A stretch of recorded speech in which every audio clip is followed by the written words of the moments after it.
السلام عليكم ورحمة الله وبركاته. طلبة تانية إعدادي عاملين إيه؟ يا رب تكونوا بخير. معاكم مستر عمر. إن شاء الله النهاردة هنشرح الدرس الرابع اللي هو بعنوان قوانين الجذور التربيعية والتكعيبية. أهداف الدرس ده هدفين، عايزين نتعلم إزاي بنضرب الجذور، وعايزين برضو نتعلم إزاي بنقسم الجذور. طيب الدرس الأول بيكلمنا عن إيه؟ بيكلمنا عن ضرب الجذور التربيعية وضرب الجذور التكعيبية. خلينا ناخد أول حاجة الجذور التربيعية. لو أنا عايز أضرب جذر في جذر، عشان عملية الضرب تتم لازم يكونوا الجذرين دول نفس الدليل. بمعنى الجذر الأول ده جذر تربيع والجذر ده جذر تربيع، عشان نقدر نضربهم بعمل إيه؟ لما أضرب جذر في جذر يدينا جذر، هثبت الجذر وأضرب اللي جوه، فهضرب لو عايز أضرب A في B يبقى الناتج هيبقى جذر A في B. تعال ناخد مثال. الراجل بيقول لك إيه؟ جذر 2 في جذر 13، جذر تربيع في جذر تربيع هيبقى الناتج جذر. لما اضرب 2 في 13 يبقى كام؟ يبقى 26. يبقى جذر 2 في جذر 13 هيبقى جذر 26.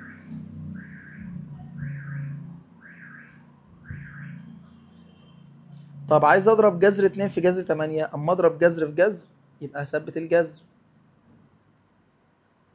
واضرب اللي جوه. 2 في 8 ب 16. طب هي ال 16 جذرها كام؟ ال 16 جذرها 4. يبقى لو ينفع نبسط الجذر بسطه. طيب لو عايز اضرب سالب جذر 2 في جذر 8، اول حاجه بضرب الاشارات، سالب في موجب بسالب. جذر 2 في جذر 8 بجذر 16. السالب هينزل زي ما هو، وال 16 جذرها كام؟ جذرها 4. يبقى الناتج سالب 4. يبقى عشان اضرب جذر تربيعي في جذر تربيعي بعمل ايه؟ اثبت الجذر، اثبت الجذر واضرب اللي جوه. تمام؟ ده لو كانوا هما الاتنين نفس الجذر. طب تعال ناخد القسمه كده. القسمه برضو بنفس الشكل، عشان اقدر اقسم لازم يكونوا نفس الجذر. طيب عايز اقسم A على B، يبقى في الحاله دي الناتج هيبقى A على B. ناخد مثال. عايز اقسم جذر 14 على جذر 2، طالما جذر على جذر يبقى هعمل ايه؟ هثبت الجذر واقسم اللي جوه. 14 على الاتنين فيها كام؟ فيها السبعة، يبقى الناتج جذر 7. طيب عايز اقسم جذر 8 على جذر 2، طالما جذر على جذر هثبت الجذر. 8 على الاتنين فيها كام؟ فيها الأربعة. طب الأربعة ليها جذر؟ جذرها كام؟ جذرها 2.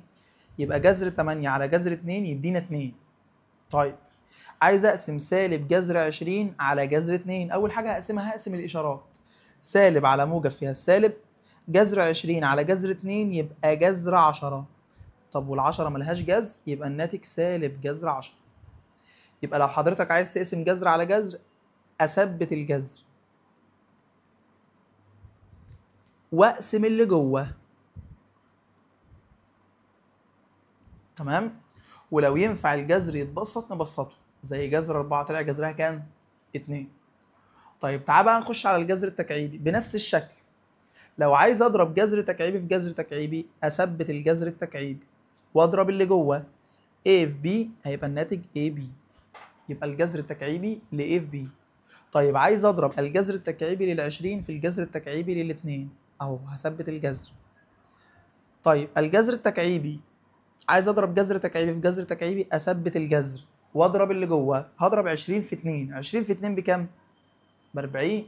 هيبقى الناتج 2، هيبقى الناتج الجذر التكعيبي لل 40. والله يا مستر جذر 40 ده ممكن يتبسط.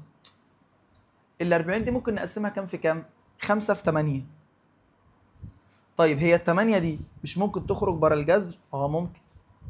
ال 8 ما تخرج بره الجذر هناخد جذرها التكعيبي. الجذر التكعيبي لل8 كام؟ 2، فيبقى 2 الجذر التكعيبي لل5. طيب الجذر التكعيبي لل4 في الجذر التكعيبي لل2 هنعمل ايه؟ هنثبت الجذر التكعيبي ونضرب اللي جوه. 4 في 2 بكام؟ ب8. طب هو الجذر التكعيبي لل8 كام؟ 2. طيب عايز اضرب سالب الجذر التكعيبي لل7 في الجذر التكعيبي لل2، هنضرب الاشارات، سالب في موجب بسالب. الجذر التكعيبي هينزل زي ما هو. 7 في 2 بكام؟ ب 14. طبعا وال 14 ملهاش جذر تكعيبي، يبقى الناتج سالب الجذر التكعيبي للكام؟ لل 14. يبقى بنفس الشكل لو عايز اضرب جذر تكعيبي في جذر تكعيبي اثبت الجذر واضرب اللي جوه. تمام. تعال نخش على القسمه. القسمه برضو بنفس الشكل هثبت الجذر واقسم اللي جوه. فلو عايز اقسم جذر تكعيبي ل A على جذر تكعيبي ل B اثبت الجذر واقسم اللي جوه تبقى A على B. طيب الجذر التكعيبي لل20 على الجذر التكعيبي لل2 هعمل ايه؟ هثبت الجذر واقسم اللي جوه. 20 على 2 فيها كام؟ فيها ال10. ها الجذر التكعيبي لل4 على الجذر التكعيبي لل2 اهو هثبت الجذر واقسم اللي جوه. 4 على 2 فيها كام؟ فيها ال2. لو عايز اقسم سالب الجذر التكعيبي لل12 على الجذر التكعيبي لل2 هعمل ايه؟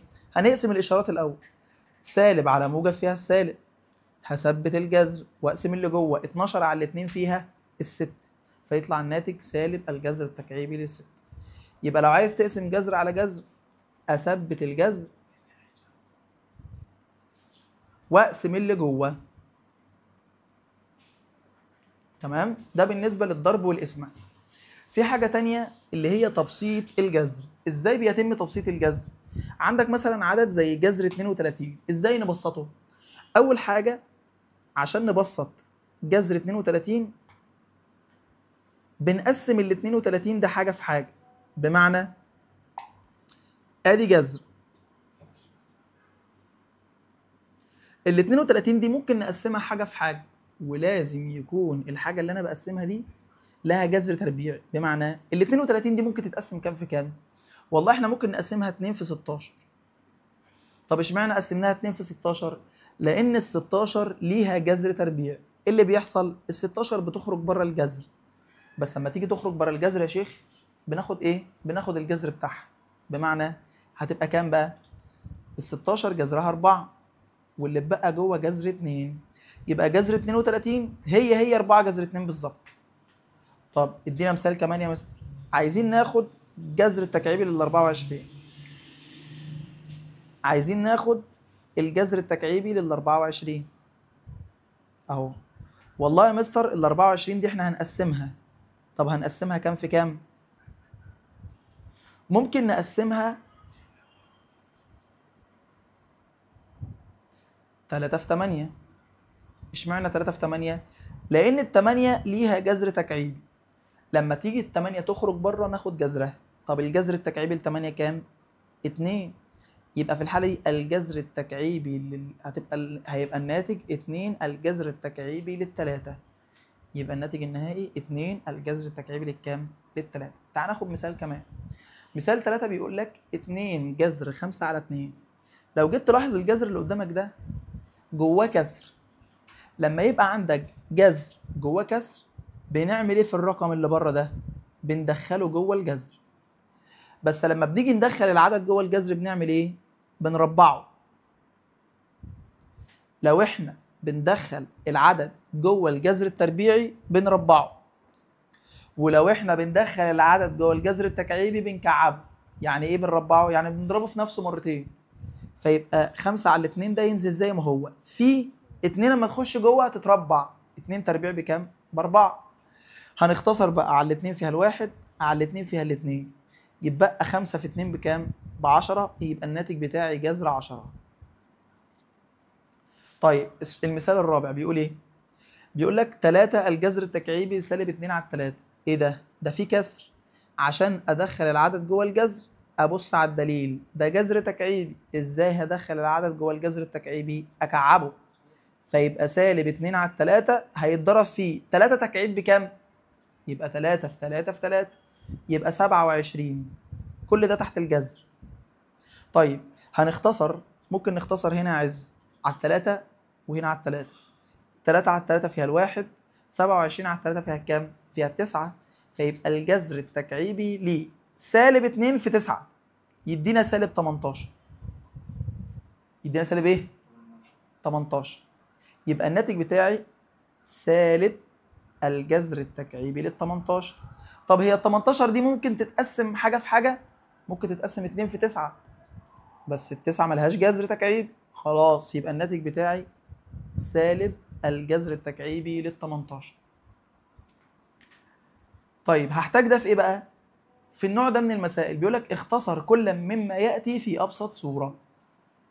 المثال رقم 1 بيقول لك 2 جذر 3 زائد 5 جذر 27 ناقص جذر 48. هنحل ده ازاي؟ ركز معايا قوي. هنمسك 2 جذر 3 في جنب نحسب قيمتها. 2 جذر 3 دي مفيش فيها اي تبسيط اكتر من كده، يعني ال2 جذر 3 متبسطه لان الثلاثه دي ملهاش جذر، يبقى دي في ابسط صوره. نمسك العدد اللي بعده اللي هو 5 جذر 27 هنبسطه، ادي الخمسه بره.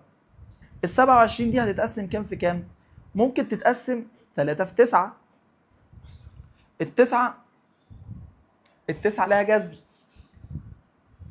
فالتسعة اما تيجي تخرج بره هتبقى كام؟ هتبقى 3. التلاتة بتتضرب في الخمسة اللي بره دي، يبقى 3 في 5 بكام يا شيخ؟ ب 15 جذر 3. هيبقى الناتج بتاعي كام؟ 15 جذر 3. يبقى 5 جذر 27 هي بالظبط 15 جذر كام؟ 3. طيب عايزين نضرب جذر 48، عايزين نبسط جذر 48، هنبسطها ازاي؟ هنقسمها. ال 48 دي ممكن نقسمها كام في كام؟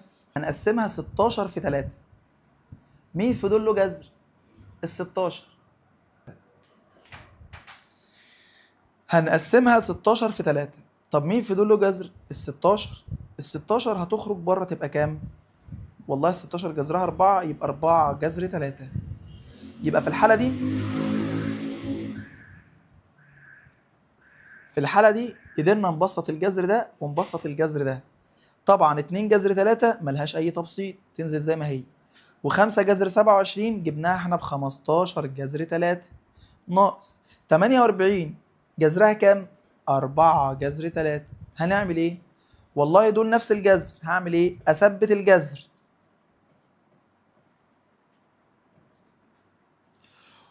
واجمع المعاملات بالاشارات. 2 زائد 5 2 زائد 15 17. 17 ناقص 4 13. يبقى الناتج بتاعي كام يا مستر؟ 13 جذر 3. ده الناتج النهائي. ادينا مثال كمان. الجذر التكعيبي لل 40 ناقص 2 في الجذر التكعيبي ل 135 على الجذر التكعيبي للخمس. نمسك البسط نحاول نبسطه. الجذر التكعيبي لل 40، والله ال 40 دي احنا ممكن نقسمها كام في كام؟ والله ال 40 دي احنا ممكن نقسمها كام في كام؟ ممكن نقسمها 5 في 8. اشمعنى؟ عشان ال 8 لها جذر تكعيبي. اما تيجي تخرج بره هتبقى كام بقى يا مستر؟ هتبقى 2 الجذر التكعيبي للخمس. يبقى الجذر التكعيبي لل 40 ب 2 الجذر التكعيبي للخمس.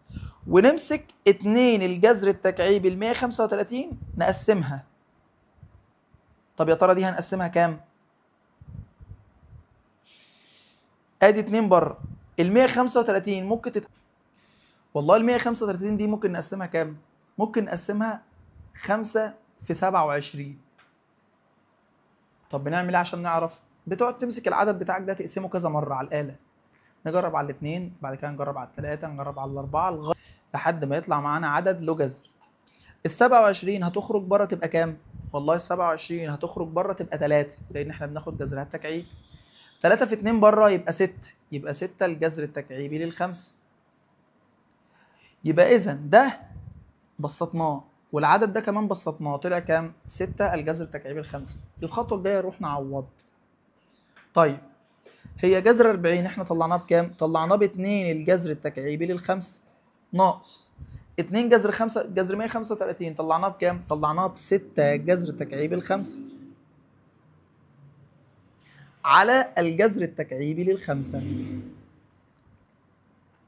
الخطوة الجاية نبسط البسط، بمعنى دي جذر 5 ودي جذر 5، هنثبت الجذر 5 ونطرح المعاملات. 2 ناقص 6 يبقى سالب 4 على الجذر التكعيبي للخمسة. طبعا الجذر التكعيبي في البسط هيطير مع الجذر التكعيبي في المقام. يتبقى كام يا مستر؟ يتبقى سالب 4 على 1 اللي هي سالب ايه؟ سالب 4.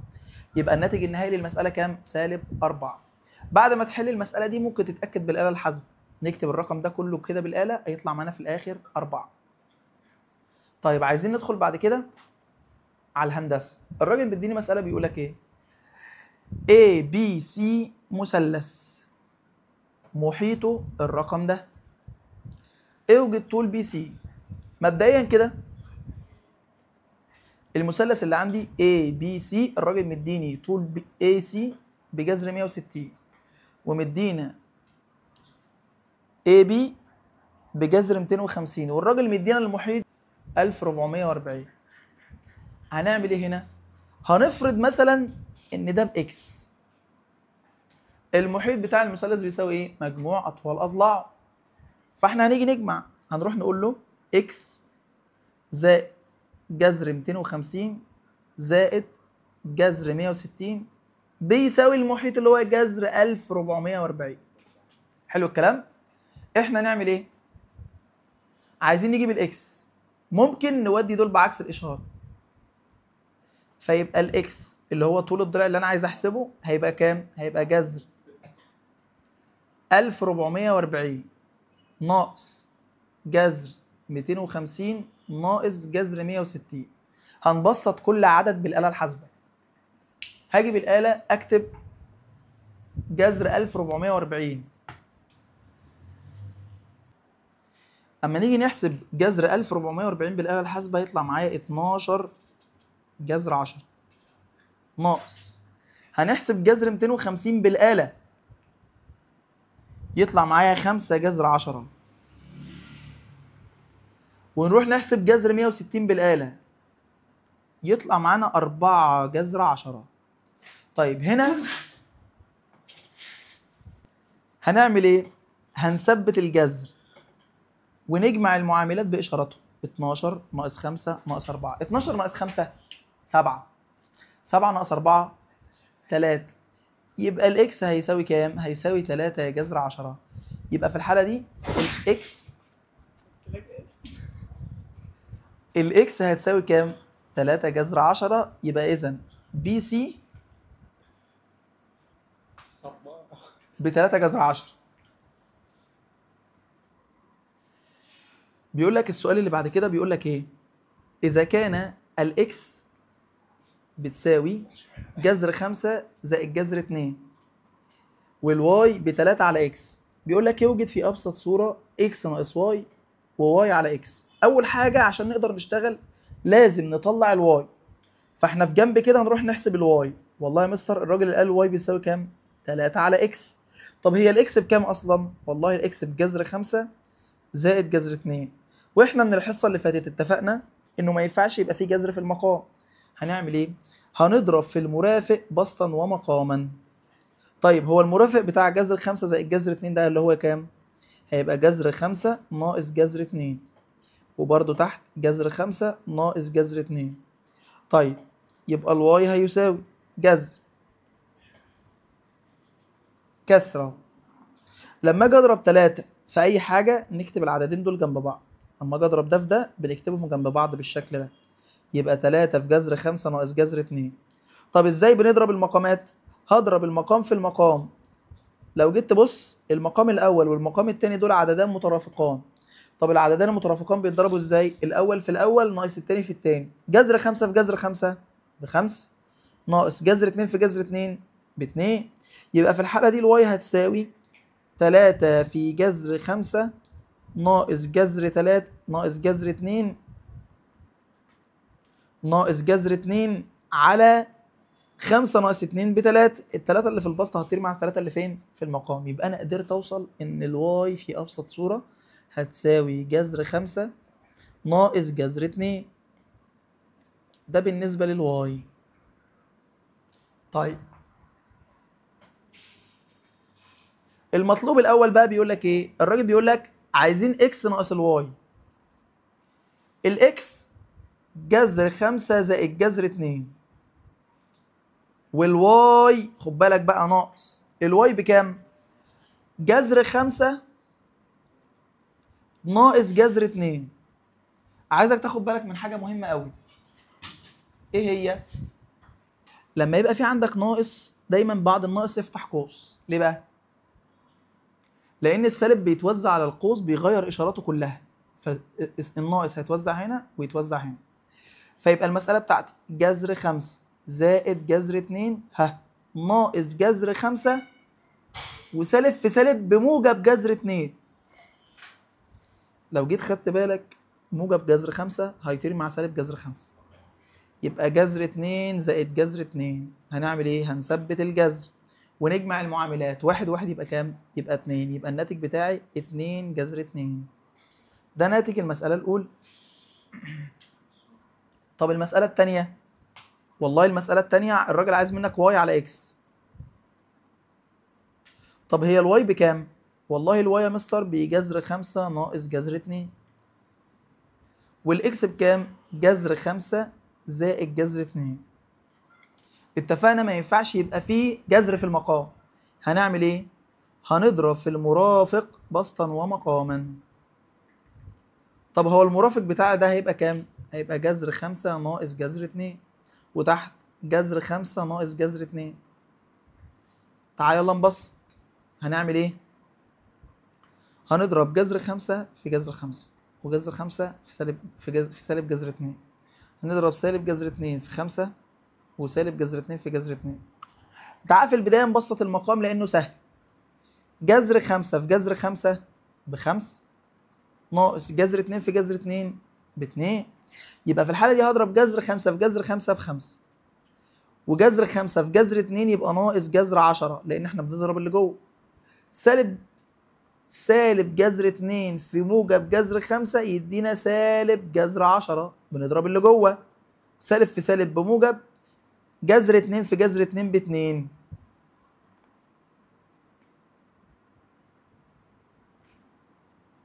فيبقى ناتج المسألة كام؟ تعال نكمل في الجنب هنا. هنجمع الحدود المتشابهة، دي 5 ودي موجب 2. 5 و2 كام؟ 7. سالب جذر 10 وسالب جذر 10 يبقى سالب 20 يبقى سالب 2 جذر 10 على 5 ناقص 2 كام؟ 3. يبقى الناتج النهائي للمسألة 7 ناقص 2 جذر 10 على 3، دي واي على اكس.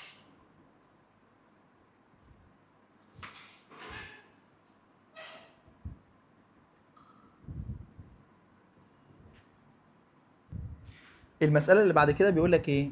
عايزين نجيب جذر 75 ناقص 2 جذر 27 زائد جذر 131. هنروح نحسب بالآلة جذر 75 بالآلة الحاسبة، هيطلع معايا 3 جذر 5 جذر 3. جذر 75 هيطلع معايا كام؟ 5 جذر 3. طيب 2 جذر 27 نحسبها بالآلة تطلع معايا 6 جذر 3. وجذر 131 هنحسبها بالآلة الحاسبة هيطلع معايا كام؟ هيطلع معايا جذر 31 زي ما هو، مش هيتبسط. جذر 131 زي ما هو. تمام؟ فلما نيجي نطرح بقى العددين هنعوض جذر 75 ب5 جذر 3 ناقص 2 جذر بكام؟ هيبقى 6 جذر 3 زائد جذر 131 ملهاش تبسيط. 5 جذر 3 ناقص 6 جذر 3 يدينا سالب 1 جذر 3، لأن احنا بنثبت الجذر ونجمع. 5 ناقص 6 سالب 1، فيبقى سالب جذر 3 زائد جذر 131.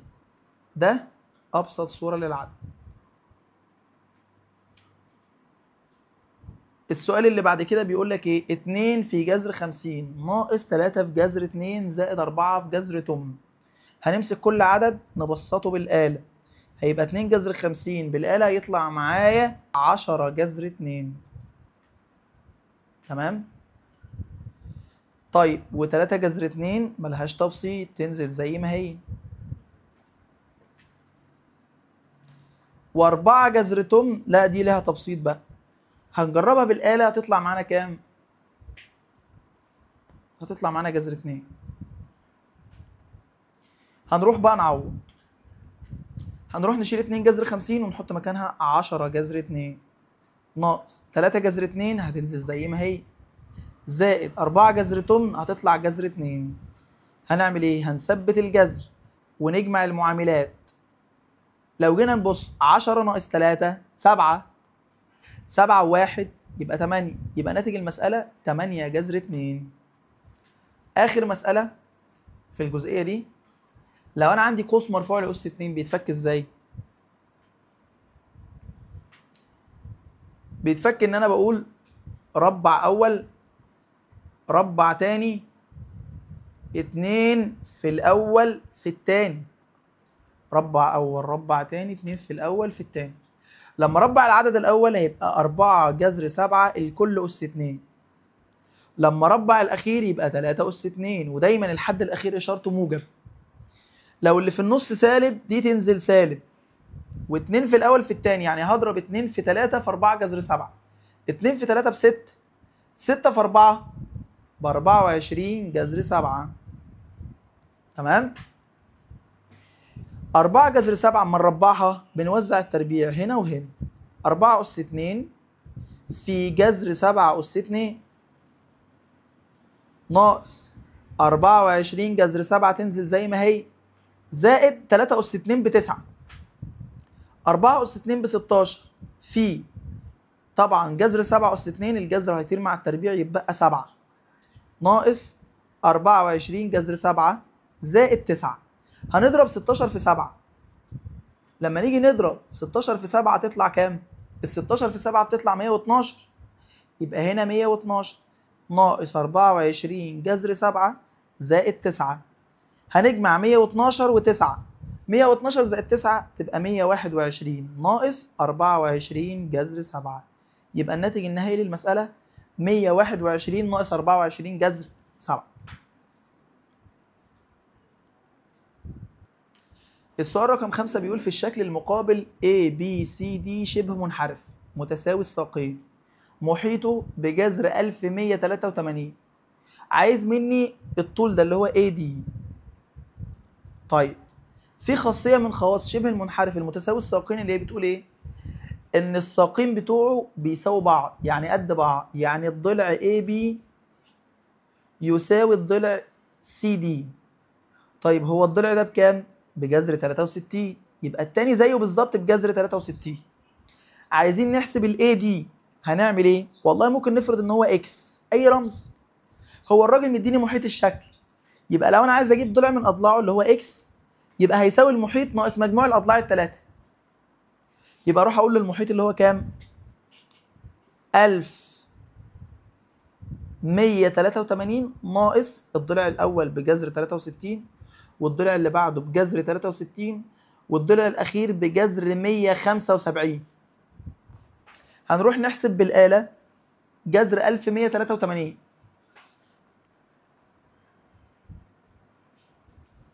هيطلع معانا 13 جذر 7 ناقص، هنروح نحسب جذر 63 هيطلع معايا 3 جذر 7، واللي بعده 3 جذر 7، واخر واحد اللي هو جذر 175 نحسبه بالآلة يطلع معانا 5 جذر 7.